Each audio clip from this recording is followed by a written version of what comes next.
O panoorin ho natin itong sinabi ni Pangulong Duterte para maunawaan ho natin kung ano talaga nagaganap sa ating bayan kasi wala na. Sagad na ho sa butong kawalang niyan itong gobyerno na to. Ako, 83 years old na ko. Gusto na kong mawawa ng mga pahuway na. Grabe. Ay, sorry. 83 years old na si Pangulong Duterte. Ang lupit naman po nun. Hanggang ngayon, ayan pa ho siya, nagsisilbi sa bayan at gusto niya pa rin hong tulungan ng ating bayan. Wala na ho ba tayong bagong leader na maaaring makita ngayon? Ako, 83 years old na ko. Gusto na kong mawawa ng mga pahuway na. Pahuway ka na nga. Pahuway na. Pagod na si Pangulong Duterte. Kabanggod. Sa akong tanaw, panahon na yung mapahuway ko. Ang kadaot, pugos ko, tungod sa karong pinaagi sa gobyerno. Napipilitan na nga lang daw si... Totoo, alam mo, nung huling nag-usap kami, last year po yun, yung I think November or October. Alam mo, nagkikwentuhan kami ni Pangulong Duterte. Masaya siya dahil nakakapagpahinga na daw siya ngayon. Masaya siya dahil kasi dati daw nung siya ay nagtatrabaho bilang presidente, hindi nyo ba napansin talagang tumanda si Pangulong Duterte kasi puyat daw ho siya nun. Kulang sa tulog. Talagang pag dinibdib niya ho yung trabaho niya, hindi ho niya hinuthot. Magkaiba kasi. Si Pangulong Duterte, dinibdib yung trabaho. Yung, ewan ko, yung ngayon parang sininghot eh. Pambirang buhay rin. Oo, totoo mga kababayan. Kakaiba ho si Pangulong Duterte. Kaya pansinin nyo talagang mula nung 2016 tumanda na ho siya. Ang bilis niya hong tumanda. Na-stress ho sa dami ng problema ng ating bayan. Pero ito ngayon sinasabi niya gusto niya na magpahinga. Pero hindi siya makapagpahinga dahil dito sa walang niyang gobyerno natin. Alam mo, si Mr. Marcos is veering towards a dictatorship. Nako, ayan ho ba ay sa tingin ninyo ay makatotohanan, fake news, o yan ho ay exaggerated? Ako naniniwala akong totoo yan mga kababayan. Kami ho nararamdaman po namin yan. Kami ho mga political vloggers o tawagin nating advocates sa social media. Ramdam na ramdam ho namin kaliwat kanan ang demanda, kaliwat kanan ang panggigipit. Ito nga huli yung ating kapatid na organizer dyan, di ba? Talagang ginipit ho siya. Pinuntahan ng tinakot to. Parang dinaig pa ho talaga yung yung dati kasi at least announced, di ba? Mas daig pa ho ngayon. Yung dati announced dictatorship, announced martial law. Di ba? Ngayon, hindi. Pretending to be living in a democracy, pretending na we have democracy, pretending na walang martial law, and yet yung action, iba ang galawan. Di ba? Iba yung sinasabi sa ginagawa. Kasi ngayon, talagang wala na. No choice ka. Meron pa tayong mga,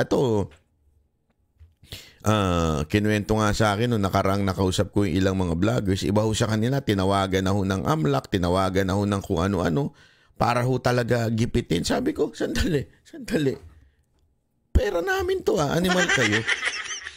I mean, anong pakialam nyo sa aming pera? Diba? Anong pakialam ninyo at kung meron kaming pera, may mga kanya-kanya ho kaming trabaho. Aside pa ho sa pagbabloging po yan, may kanya-kanya po kaming trabaho, meron po kaming maayos na buhay. Bakit to nyo pakikialaman? Wala naman po kami sa gobyerno. Diba? Bakit to? Kasi nga ho, yan yung tinatawag na pananakot, panggigipit. Subukan mong pumalag. Subukan mong labanan ng gobyerno na ito. Gigipitin ka namin. At ang ganda nga ho nung sinabi ni Jun Abines dun sa kanyang nakita ko sa isang interview niya. Hindi ho ito panggigipit sa amin lamang. Hindi ito panggigipit sa mga sabihin na natin advocate ng sa social media. Hindi po ito panggigipit lamang sa aming mga vloggers. ito po'y panggigipit at pananakot sa lahat ng papalag sa gobyerno na ito. Sabi ko nga sa inyo mula doon kay nauna na ho dito si Pastor Kibuloy. Nauna na ho siya dito. 'Di ba? Alam mo, yung ginawa sa SMNI, yan ho ay pananakot. Pananakot ho sa ibang network. Sinasabi ho nila na kapag ikaw ay pumalag, kahit kaalyado ka namin, kahit sanggang dikit ka namin, kaya namin kayong gaguhin. Kaya namin kayong ipasara. Kaya namin kayong gipitin. Alam nyo, kung kayo, kung maaari ko lang sana, kung malaya lang ako magkwento kung paano ginipit ang SMNI, magugulat kayo. Kasi lagi ko nga sinasabi sa kanila sabi ko, di ba kayo nga lang sumuporta na network nung panahon ng kampanya kay Marcos, di ba? Binudol nyo nga yung tao. Biro lang SMNI. Hindi, totoo naman, di ba? Sila lang ho talaga yung sa debate, hindi lang ho sa debate, sila lang yung nagbigay ng espasyo kay Marcos. Di ba? Pero anong ginawa? Kasi nga, alam ho nila na si Pastor Kibuloy and ang buong SMNI ay sumusuporta sa mga Duterte. Alam mo nila na sanggang dikit to ng mga Duterte. Kung pansinin ninyo ngayon ang gagaganda ng mga events dahil nga po sa sa KOJC po, ito ho'y SMNI ang tumutulong. Ibig sabihin, malaki yung tulong talaga ang SMNI sa lahat ng campaign sortie ni Pangulong Duterte noon hanggang ngayon. Kaya nga nakita ho nila yung bagay na yun, kaya ginigipit ho nila. Tapos ito nga ang mga nakaraan, di ba? Hinak po yung account. Kaya mga kababayan, habang pinipigilan nila ang SMNI, ako nagsasabi na ho sa inyo, tayo na ho ang magpakalat ng mga videos. Kasi hindi ho yan hindi ho yan ipapakita ng mainstream media. Kung tingnan nyo itong isang mainstream media na ito, ang pinapakita lamang po ay yung speech na kung saan may banat si Pangulong Duterte. Pero yung sabihin ba nilang dagsa-dagsa, libo-libo pumunta? Pag may event ang mga tolongges na mga pro-impeachment, grabe ho nila puntahan, ibalita, kaliwat kanan ng balita kahit walang tao.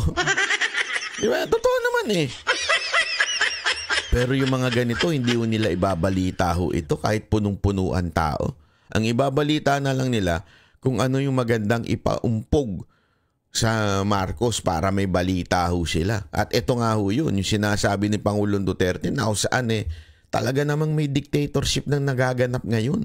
Ako, naranasan ko, never ko naranasan sa buhay ko yung ganito na maging aware ka sa paligid mo, anytime pwede kang dukutin, maging aware ka, baka mamaya may mangyari sa'yo. Alam mo yun?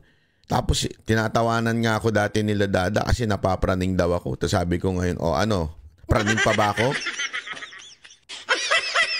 Hindi, totoo. Ngayon si Dada, minsan pinupuntahan sa istasyon. Walang biro, may mga nagtatanong. Yung biglang magtatanong, dito ba yung SMNI? Dito ba yung Banateros? Tapos biglang pag wala pa kami, biglang sisibat yung nakamotor. Yung mga ganun ho ba? Naintindihan niyo ibig ko sabihin, mga kababayan? Ito'y, di natin masasabing ito'y merong planong masama sa amin, pero gayon pa man, ito po'y pananakot to. Pananakot to sa mga Pilipino nagsasalita. Kaya nga mga kababayan, kami po'y isang tao lamang o maaring sabihin na natin yung buong vloggers, 40 lang yun. Walang magagawa yun kung hindi ho kayo mag-share, magla-like o kaya ay magsasalita din. Lalong-lalo na kayong mga OFW. Anyway, hindi naman kayo kayang puntahan dyan. I-share ho natin sa mga kababayan natin sa Pilipinas yung mga videos na mga katulad ho nito. Mupusta ko sa inyo, dili na manaog pagkahuman sa iyang terminal. Nako, dili na manaog. Ibig sabihin, di na bababa. Parang baligtad sa Tagalog. Panik panaog. Tama. Nalito na rin ako Hindi, totoo. Ayan, ang sinasabi ni Pangulong Duterte, hindi na daw bababa pag natapos ang kanyang termino. Yan ang gagawin daw ni Marcos. Binuking niya na, naku po, patay tayo dyan. Ito mga kababayan, tandaan nyo, ito si Pangulong Duterte. Galing itong Malacanang. Huwag nyo kakalimutan. Galing po itong Malacanang. Anong ibig ko sabihin? Kahit ubusin nila ang mga tauhan sa Malacanang, meron at meron matitira na nagsilbi kay Pangulong Duterte at sigurado kung nakuha ng damdamin ni Pangulong Duterte yung mga dating kasamahan niya sa Malacanang. Whether it is security, worker, staff, sigurado kung nakuha ng puso ni Pangulong Duterte yung mga yun. At maaari, dahil marami naman po sa kanila, hindi naman appointed, ito ina-assign lamang po ng opisina, maaari hindi ho nila alam yun. Kaya ito si Pangulong Duterte, hindi ho ito magsasalita nang wala hong basihan.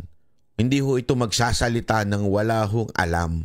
Diba? Ito yung magsasalita galing sa kanyang mga resources. Kaya itong sinasabi niyang, pupusta ko sa inyo, hindi yan bababa pag natapos ang kanyang termino.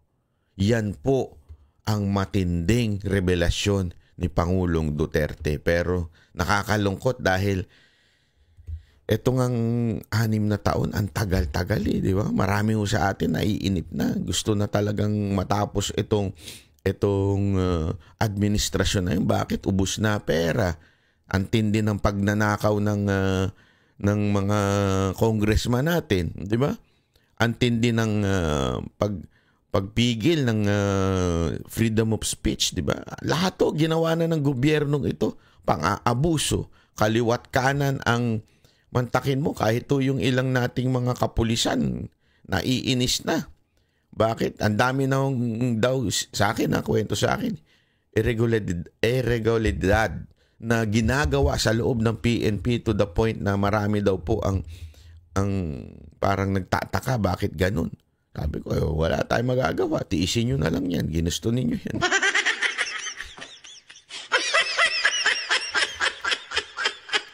Kaya nga, tawan-tawa ako. Meron akong pinost sa social media ko yung post doon na nung 2022.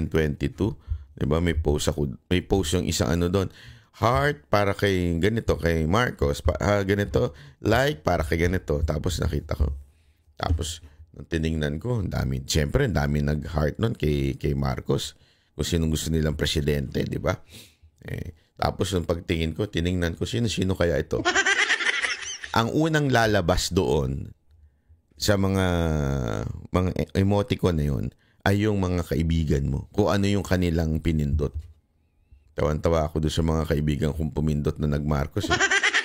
Na ngayon, nagwawarla na. Oh. Sa loob-loob ko, pambihira kayo. Dinamay nyo pa kami.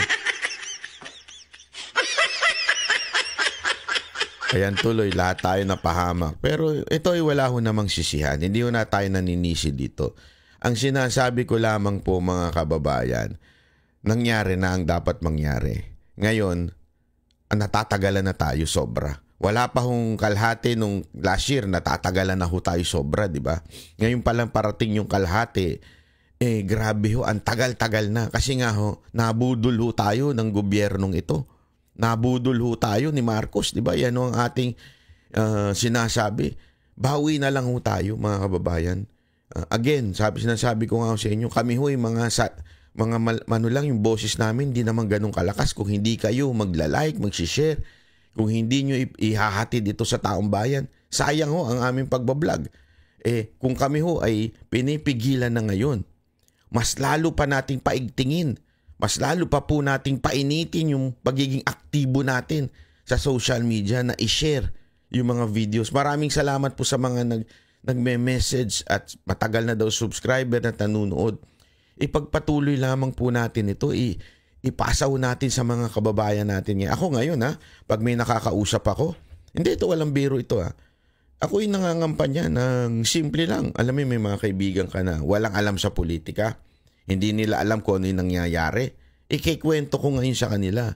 Tapos sasabihin ko sa kanila, baka naman sa eleksyon ito yung sanang iboto natin, yung straight PDP. Diba? Straight PDP tayo, iboto natin ito Para kasi sa bayan natin, para maayos na. Kasi dalawang tanong lang naman po ito Simpleng-simple.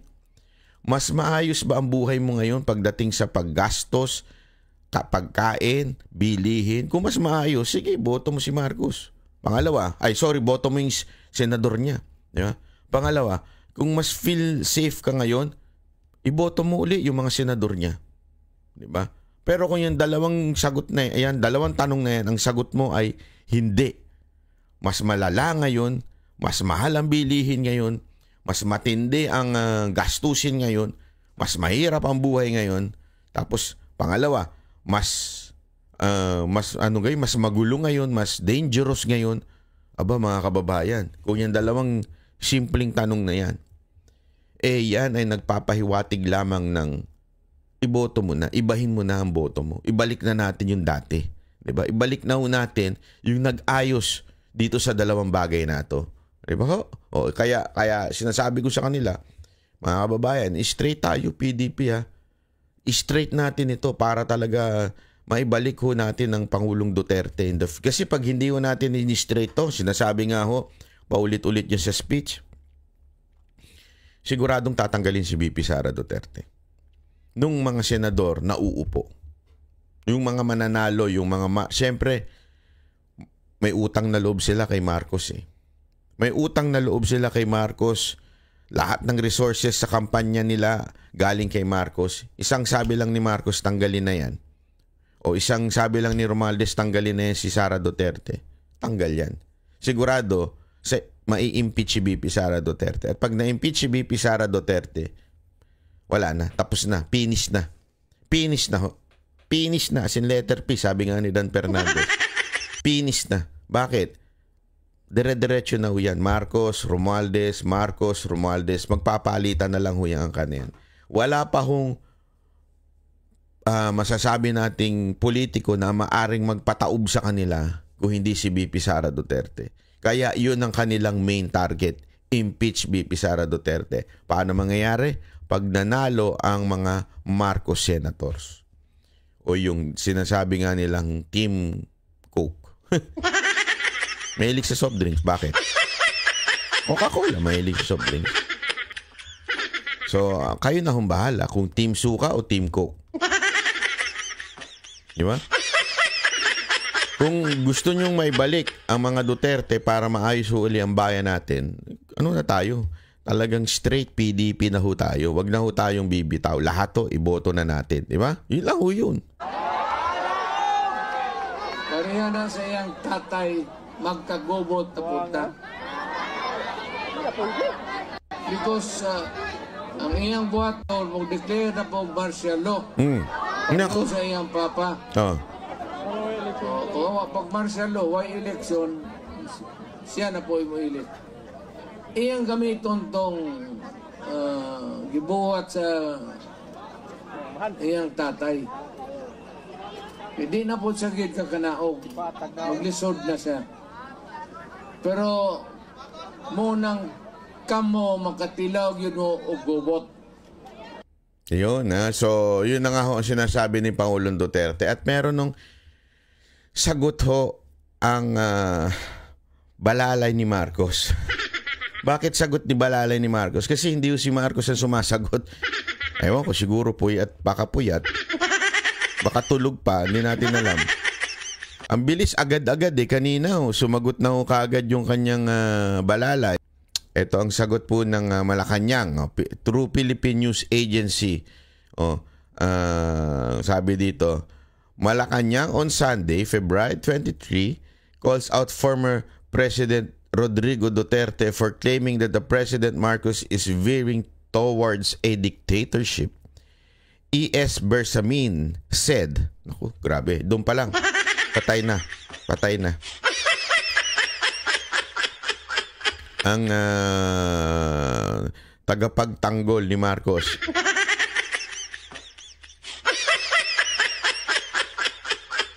natutulog siguro pa. Baka puyat eh. Kayo naman eh. Saturday kagabi, syempre party-party. Sabi dito, the administration will continue to uphold Constitution and adhere to the rule of law. Naku po, kalokohan yan. Ngayon nga lang eh, rule of law. Halimbawa, yung ginagawa sa mga vloggers, rule of law. Yung ginawa sa KOJC, rule of law. Ano to, lokohan? Inuloko nyo kami eh. Di ba? Hindi naman po rule of law yan. Paano naging rule of law yan? Di ba? Yung ginawa nyo kay Pastor Kibuloy, rule of law. Alam niyo yan. Wag na tayo magpaikot-ikot. Tablado lahat ng witness na inilagay ninyo doon. Wala, sabit talaga ho. Sabit. As in, kung pwede ko lang i-discuss dito, naku po, matatawa ho kayo. Sabihin nyo, paano nangyari yan? Dapat makulong yan. Ganun na masasabi ninyo. Di ba ho? Dapat makulong yung witness. Maniwala ho kayo sa akin, mali-mali ho talaga. Tapos sasabihin nilang, adhere to the rule of law. Ay, kalokohan po, hindi ho totoo yan. Maniwala kayo sa akin.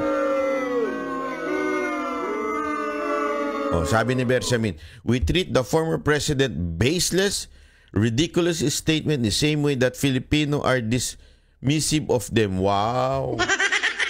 Dismissive ang mga Pilipino sa sinasabi ni Duterte. A tall tale from a man prone to lying and to inventing hoaxes. Wow! Wow! Dati todo sip-sip ninyo.